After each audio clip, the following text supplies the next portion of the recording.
اچھا، اب یہ دیکھیں کل الفاظ جی 75 ہیں، تلخیص شدہ الفاظ 27 لکھنے ہیں، اتنا ٹائم آپ کے پاس نہیں ہوتا، یہ کچھ بھی آپ نے ڈائریکٹ تلخیص لکھنی ہے۔ اب یہاں پر 10 نمبر ہوتے ہیں، 10 نمبر میں سے 2 نمبر آپ کے ایسے نا، جب آپ عبارت کو 2 مرتبہ پڑھیں گے نا، 2 نمبر آپ کی جیب میں ہے۔ کیسے میں سمجھاتا ہوں؟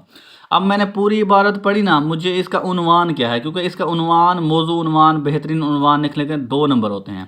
مجھے یہ پتہ چلا کہ جو بندہ تھا نا، وہ بے بنیاد دل میں خوف رکھے ہوئے تھا، تو میں اس کا مناسب عنوان کیا لکھوں گا؟ آپ نے مناسب موجودہ یا عنوان آپ نے لکھنا ہے مناسب عنوان، کولن لگا دینے ہیں، ٹھیک ہے؟ بے بنیاد خوف بھی ٹھیک ہے، خوش قسمتی بھی ٹھیک ہے۔ آپ نے نا اپنی مرضی سے جو آپ کو بہترین طریقے سے لگے نا، ویسے جتنے بھی باتیں ہیں نا، پیپر سے جب میں جانے سے پہلے گھنٹہ اگر آپ اس کو ریڈنگ کر لیں نا مطلب مناسب طریقے سے، تو انشاءاللہ ویسے ہو جائیں گے۔ میں یہ کہہ رہا ہوں اگر کوئی ایسی آ بھی جاتی ہے جو آپ کو سمجھ نہیں لگتی، تو اس کا ہتھیار آپ کے پاس ہونا چاہیے، اس کو اٹیمپٹ کیسے کرنا ہے یہ طریقہ ہونا چاہیے، ٹھیک ہے ڈیئر؟ اب دیکھیں یہاں پر اس نے 2 عنوان اس کے کریٹ کر دیے ہیں، آپ اپنی مرضی سے بھی کر سکتے ہیں۔ اس نے کہا ہے بے بنیاد خوف ہے، دوسرا کیا ہے، اینڈ میں اس کی خوش قسمتی ہے۔ یہ تو تھے۔ اب کوئی بھی عبارت آ جاتی ہے، جب آپ اس کو پڑھیں گے نا تو آپ کو پورا اس کا آئیڈیا لگ جائے گا۔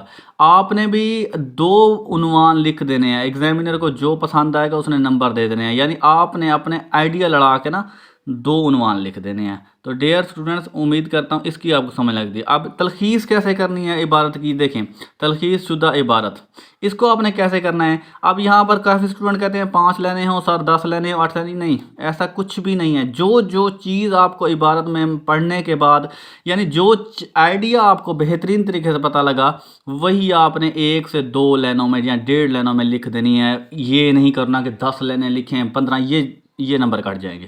اب دیکھیں اس کو آئیڈیا بنائیں اپنے آپ جب آپ لکھنا سٹارٹ کر دیں گے نا، تو آپ کو دنیا میں ہر چیز کی کامیابی حاصل کر سکتے ہیں۔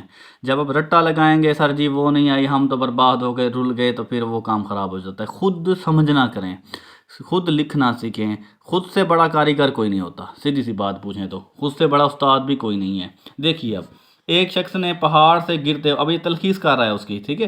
ایک شخص پہاڑ سے گرتے ہوئے شاخ، یعنی ایک شخص نے پہاڑ سے گرتے شاخ پکڑ لی، ٹھیک ہے؟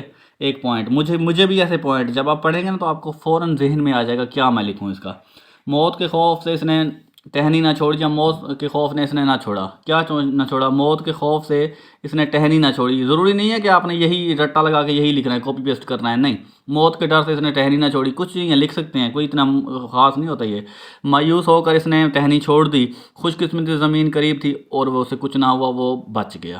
بس یہ ہے، 1.5 سے 2 لائنیں لکھ دیں، بہترین طریقے سے لکھیں، یعنی مین سینٹر آئیڈیا جو ہوگا نا اس عبارت کا، وہی تلخیص کرنی ہوتی ہے۔ عنوان بہترین طریقے سے جب آپ پڑھیں گے تو سمجھ لگ جائے گی، اس کے بعد اس کا جو ہوتی ہے تلخیص عبارت، وہ بھی آپ کر لیں گے۔ میں امید کرتا ہوں کہ آپ کو اس طریقے کی سمجھ لگ گئی ہوگی۔ اگر سمجھ لگ گئی تو 10 نمبر پکے ہیں۔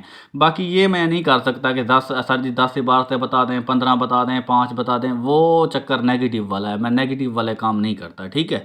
تو یہ طریقہ اپنائیں، کوئی مسئلہ بھی نہیں ہے، کوئی رٹا مارنے کی ضرورت، صرف کنسیپچول طریقے سے اس کو کریں، فتح یاب ہوں گے۔ اب آتے ہیں جناب آپ کی نظمیں اور غزلوں والے پورشن پر۔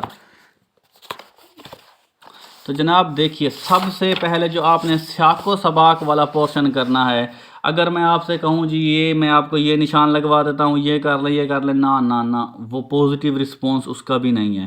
میں نے خود بھی اس پر ریسرچ کی ہے، 8 سے 10 گھنٹے، سینئرز جو بورڈ میں اساتذہ ہیں، ہمارے دوست بھی، ان سے بھی پوچھا ہے، تو میں آپ کو 4 سبق ایسے بتاتا ہوں جو آپ نے سیاق و سباق کے حوالے سے بہترین طریقے سے پریپیئر کر کے جانے، ان کے آئیں گے۔ اس کے علاوہ بھی آپ نے کیے ہوئے ہیں، وہ بھی کر کے جانا ہے۔ یہ نہیں کہ سر جی بس آپ نے 4 بتائے، ہم نے وہ کیے ہیں، بس وہ نہیں ہے، نہیں، آئے گا ضرور انشاءاللہ، 100% رب پر امید ہے آئے گا، لیکن آپ نے اپنی کمی نہیں چھوڑنی۔ یہ نہ ہو کہ بس اور کسی کے آسرے بیٹھ جائیں، نہ، 4 جو میں بتا رہا ہوں انشاءاللہ آپ کے اسی میں سے آ جائے گا سیاق و سباق والا۔ دیکھیے کون سے ہیں وہ۔ سب سے پہلے اخلاق نبی صلی اللہ علیہ وآلہ وسلم، یہ فاقہ میں روزہ، اس کے سیاق و سباق 2 اس کے کرنے ہیں۔ ایک استاد عدالت کے کٹہرے میں، اس کے سیاق و سباق کے حوالے سے اس کو بہترین طریقے سے تیار کر کے جانا ہے، ٹھیک ہو گیا ڈیئر؟ اس کے بعد یہ نیا قانون، مجھے تو اس کی انفارمیشن ملی ہے ان 4 سبقوں کی۔ اچھا باقی جو ہے نا یہ دہلیز، تحریک کا کفن، اس کے چانسز ہیں، بہت کم چانسز ہیں، نہ آنے کے برابر ہیں، لیکن آپ نے ان کو بھی دیکھ کے جانا ہے، ٹھیک ہے؟ یعنی اس میں آپ نے لکھنا کیا ہوتا ہے، پھر میں دوبارہ ریویو کرواتا ہوں تاکہ آپ کو بہترین طریقے سے سمجھ لگے. سیاق و سباق کے حوالے سے نا آپ کے 15 نمبر ہوتے ہیں, ٹھیک ہے. اس میں آپ نے کمی نہیں رکھنی ڈیئر. ایک پہلا سبق یہ والا فاقہ میں روزہ, ایک استاد عدالت کے کٹہرے میں, 3 ہو گئے. اس کے بعد نیا قانون, اس کو آپ نے اچھے طریقے سے کر کے جانا. اس کے علاوہ یہ اور پاکستان بن گیا, یہ بھی آپ نے اگر کرنا ہے تو کر لیجئے گا. لیکن یہ 4 سبق آپ نے بڑے بہترین طریقے سے تیار کر کے چلے جانا ہے. اس کے بعد جو آپ سے ہوتا ہے کر لیجئے گا, ادروائز کوئی مسئلہ نہیں ہے. لیکن مین چیز آپ کو سیاق و سباق کرنی آنی چاہیے. میں تھوڑا سا ہنٹ دیتا ہوں, وہ بھی بتاتا ہوں. یہ 4 سبق بڑے بہترین طریقے سے کرنے ہیں. اس کے علاوہ بھی آپ نے دیکھ کے چلے جانا, یہ نہیں کہ بس اور چھوڑ دیں جان چھٹی نہ, آپ نے اپنے ہتھیار پورے کر کے جانے ہیں. چلو میں تھوڑا سا آپ کو بتاتا ہوں. دیکھیے یہ دیکھیے, آپ نے نظم ہو, غزل ہو یا نثر ہو, تو میں تھوڑا سا آپ کو بتانا یہ چاہوں گا. دیکھیے یہاں پر ڈیوائڈ نمبر ہوتے ہیں. اب جو سیاق و سباق ہوتا ہے میں تھوڑا سا آپ کو بتاتا ہوں, اچھی طرح سمجھ لگ جائے گا. دیکھیے یہاں پر ہوتا ہے مصنف کا جو نام ہوتا ہے نا, میں آپ کو یہ اضافہ میں بتا رہا ہوں, مصنف کا نام. یہ آپ نے اگر سیاق و سباق میں کریکٹ لکھ دیا تو آپ کو 1 نمبر یہاں سے مل جائے گا. اوکے ہو گیا. اچھا اب آ جاتے ہیں جی نثر کا نام یا سبق کا عنوان, جو بھی آپ مناسب سمجھیں. سبق کا جو عنوان ہوتا ہے نا, سبق کا عنوان, اس میں بھی آپ کا تقریباً 1 نمبر ہوتا ہے. اٹس مین دیٹ 1 + 1 یہ آپ کو 2 نمبر ان چیزوں کے مل جائیں گے. اگر چار چیپٹر جو میں کہہ چکا ہوں, اگر بہترین طریقے سے آپ اس کو تیار کر لیں تو اسی میں سے مجھے امید ہے کہ اسی میں سے آئیں گے. یہی بہترین ہے چیپٹر اور بڑے اہم ترین ہے, ٹھیک ہے. یہ چیزیں آپ نے کرنی. باقی 8 نمبر جو اس کے ڈیوائیڈڈ نمبر ہوتے ہیں, ہر ایک چیز کے تشریح کے سیاق و سباق الگ الگ ہوتے ہیں. لیکن ان کے میں آپ کو یہ بتا دوں, کسی اسٹوڈنٹ کو نہیں پتہ, اکثر اسٹوڈنٹ یہ نہیں کرتے, تو 2 نمبر یہاں سے آپ کے کریک ہو جاتے ہیں, ٹھیک ہے. اب چلتے ہیں جی آپ کی نظم کی اور غزل کی جو تشریح آتی ہے وہ دیکھتے ہیں. دیکھیے ڈیئر اسٹوڈنٹس, پہلے میں آپ کو بتاتا ہوں حصہ نظم کے حوالے سے. یہ تو آپ نے, یہ بھی حمد اور نعت حصہ نظم سے ہی ہے, یہ کوئی باہر سے نہیں ہے ڈیئر اسٹوڈنٹس. یہ آپ نے تیار کر لیں, اسی میں سے شعر آ سکتا ہے, یہ نہیں کہ اس کو آپ نے چھوڑ دینا ہے, نہیں کرنا, یہ تو آپ نے کرنا ہے. باقی جو آپ کے پاس آ جاتا ہے یہ والا حصہ نظم, اس میں سے کون سے تشریح کے حوالے سے کون سی چیزیں زیادہ اہم ہیں وہ میں آپ کو ہائی لائٹ کرواتا ہوں. ایوادی لوراب, اس کی آپ نے بڑے بہترین انداز سے تشریح کر لیں, کوئی خاص ٹف نہیں ہے, علامہ اقبال صاحب کی ہے.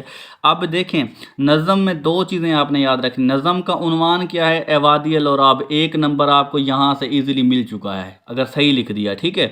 اچھا شاعر کا نام کیا ہے, علامہ محمد اقبال. اب یہ آپ نے کریکٹ لکھ دیا, 1 نمبر آپ کو یہاں سے مل گیا, 2 نمبر نکل گئے.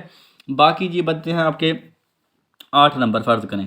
تو 8 نمبر جب آپ تشریح کیسے کرنی ہے, 5 سے 7 لائنوں کی شعر کی تشریح کریں, پھر اس کے بعد ایک حوالے کا شعر لکھیں, پھر تھوڑی سی تشریح کریں, پھر ایک حوالے کا شعر یاد رکھا ہوا. 2 حوالے کے شعر یاد رکھ رہے ہیں, انف ہیں, کافی ہیں, بہترین طریقے سے تشریح ہو سکتی ہے ڈیئر اسٹوڈنٹ.